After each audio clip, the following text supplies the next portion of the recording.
बांग्लादेश में आरक्षण विरोधी आंदोलन तो बहाना था। जिस तरह आरक्षण के खत्म होने के बाद भी लगातार बांग्लादेश में हिंदुओं पर हमले हो रहे हैं, उससे लगता है कि यह पूरा आंदोलन हिंदुओं के खिलाफ ही शुरू हुआ हो। हिंदुओं के घर जलाए जा रहे हैं, हिंदू महिलाओं को उनके घर से उठा लिया जा रहा है, हिंदुओं के व्यापारियों की दुकानों में लूट हो रही है, मंदिरों को जलाया जा रहा है। जाहिर है कि भारत इन सब घटनाओं को लेकर चिंतित है।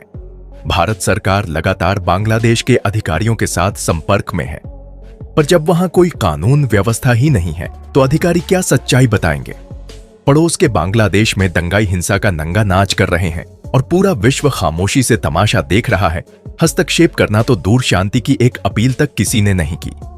बांग्लादेश की सेना और पुलिस दंगाइयों को संरक्षण दे रही है। वहां की हिंसा 1971 के पाक सेना के अत्याचार और व्यभिचार की याद दिला रही है। तब पूर्वी पाकिस्तान यानी बांग्लादेश पाकिस्तान से मुक्ति की लड़ाई लड़ रहा था। उस समय भारत ने अपनी सेना नहीं भेजी होती तो बांग्लादेश का कोई नाम भी नहीं बचता। ऐसे में सवाल उठता है कि आखिर भारत के साथ आखिर इतनी नफरत क्यों करते हैं ये बांग्लादेशी लोग। दोस्तों, इस वीडियो में हम आपको बताएंगे कि बांग्लादेश की हिंदुओं पर बॉलीवुड के सितारों ने क्या कुछ कहा। साथ ही आपको बताएंगे कि इस मुद्दे पर इजराइल ने क्या कहा। तो आप इस वीडियो को लाइक करके आखिरी तक जरूर देखिएगा। दोस्तों, कुछ महीने पहले आपको याद होगा जब इजराइल ने गाजा में हमले किए थे, उस समय भारत के बॉलीवुड स्टार्स, यहां कई सारे एक्टर्स एक्ट्रेसेस, इन सब ने ऑल आइज ऑन राफा के पोस्टर्स अपनी स्टोरी के ऊपर लगाए थे। लेकिन आज के डेट में जब बांग्लादेश में वहां पर हिंदू माइनॉरिटी के साथ खुलेआम बर्बरता हो रही है, कट्टरपंथी जिहादी मानसिकता वाले बांग्लादेशी लोगों ने हिंदुओं के ऊपर बर्बरता की सारी हदें पार कर दी हैं, तो एक भी बॉलीवुड के स्टार ने इसको लेकर अपना मुंह तक नहीं खोला है। स्टोरी डालना तो दूर की बात है, वैसे उम्मीद करना भी गलत है। जब भारत के जम्मू कश्मीर के रियासी डिस्ट्रिक्ट के घटरा में आतंकवादियों ने हिंदू श्रद्धालुओं से भरी बस के ऊपर हमला किया था, तब इन बॉलीवुड स्टार्स ने कुछ नहीं बोला था। आज तो फिर बात यहां पर बांग्लादेश के हिंदुओं की है जो इनके लिए मायने नहीं रखते हैं।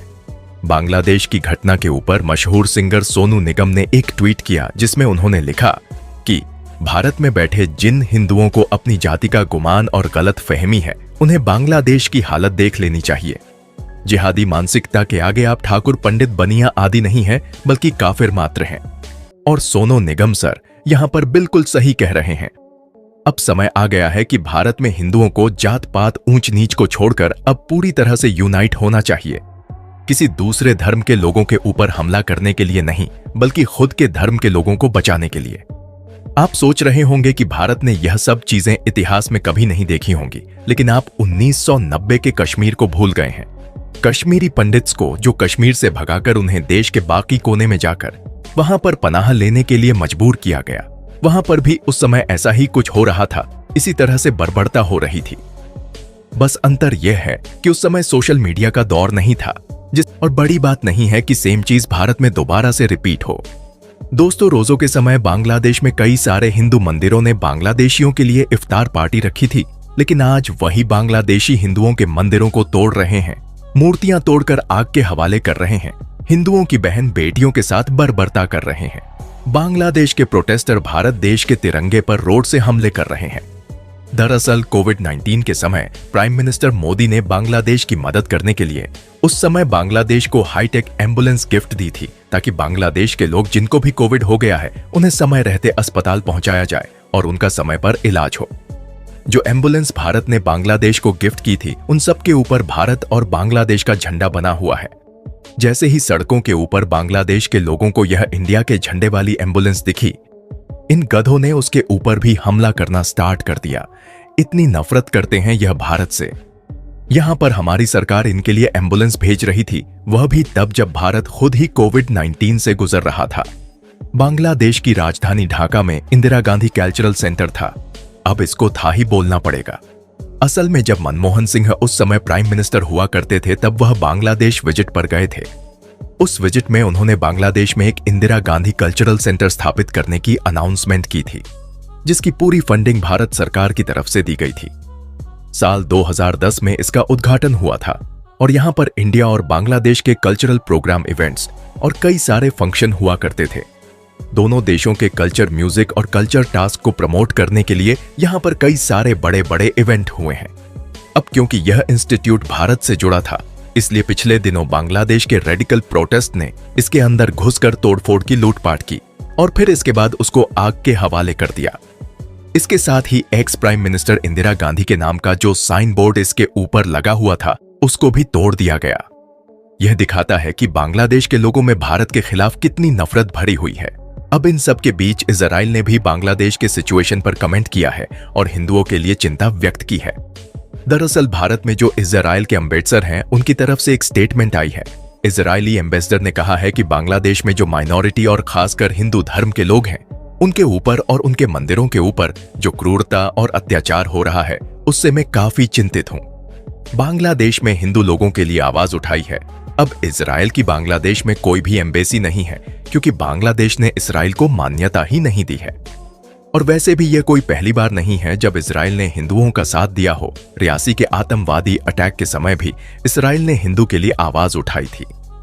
इसके साथ ही खबर निकलकर आ रही है कि बांग्लादेश में हॉस्पिटल फुल हो जाने के कारण अब कई सारे बांग्लादेशी लोगों को इलाज के लिए भारत लाया जा रहा है। पिछले कुछ दिनों से कई सारी एम्बुलेंस बांग्लादेश से भारत में इंटर हुई है और घायल लोगों में कई सारे माइनॉरिटी के लोग शामिल हैं। इवन बांग्लादेश के अंदर कुछ इंडियन सीरियसली इंजर्ड हो गए हैं। रिपोर्ट्स आ रही है कि बांग्लादेश के लोगों ने शेख हसीना की आवाम लीग पार्टी की एक मल्टीपल बिल्डिंग में आग लगा दी थी, जबकि भारत के 2 बिजनेसमैन इसी होटल में रुके हुए थे और 25 से 30 लोगों की जान चली गई, जबकि 150 से ज्यादा लोग इस एक्सीडेंट में घायल हो गए।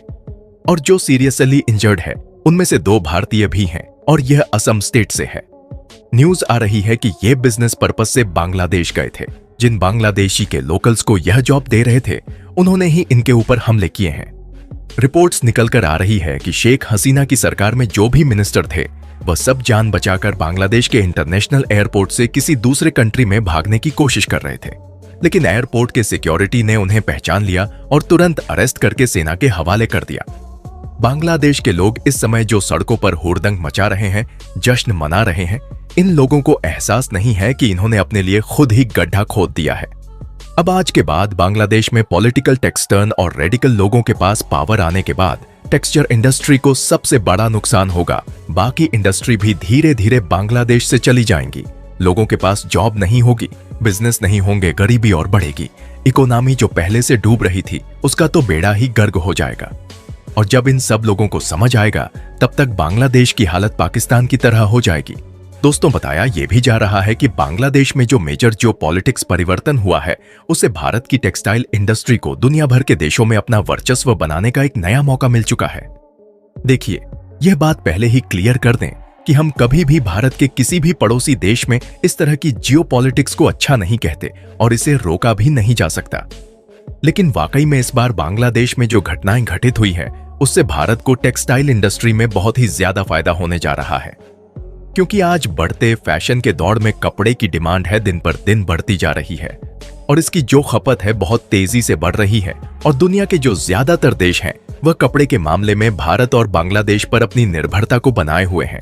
और देखा जाए तो आज के समय में साउथ एशिया में भारत और बांग्लादेश 2 ही ऐसे देश हैं जो अपनी टेक्सटाइल इंडस्ट्री को दिन पर दिन इंक्रीज कर रहे हैं। यहां तक कि अमेरिकी बाजार भी दोनों देशों के लिए महत्वपूर्ण है, क्योंकि इन देशों में भारत में तैयार किए गए कपड़े, वस्त्र और बुने हुए कपड़ों की काफी मांग रहती है।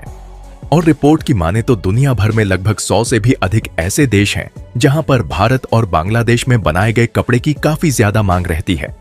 लेकिन जितने भी देशों में टेक्सटाइल का एक्सपोर्ट किया जाता है उसमें बांग्लादेश भारत से कहीं आगे है।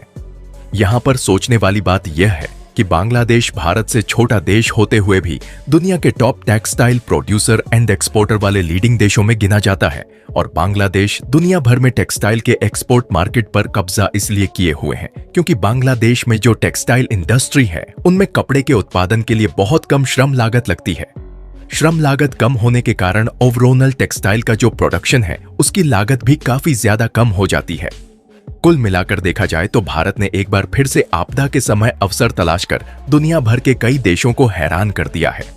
वैसे आप लोगों को क्या लगता है, क्या भारत का टेक्सटाइल दुनिया भर में दबदबा बना पाएगी या नहीं? अपनी राय हमें कमेंट में जरूर बताएं। और दोस्तों, जिस तरीके से इजराइल के गाजा अटैक के समय सभी बॉलीवुड के सितारे सलमान खान, शाहरुख खान या कोई भी हो, सबने ऑल आइज राफा का पोस्टर अपने स्टोरी पर लगाया था। लेकिन बांग्लादेश में हिंदुओं के ऊपर हो रहे अत्याचार पर कोई भी बॉलीवुड स्टार ने एक पोस्ट तक शेयर नहीं किया। इन बॉलीवुड नचनियों को आप क्या कहना चाहेंगे, कमेंट करके जरूर बताएं।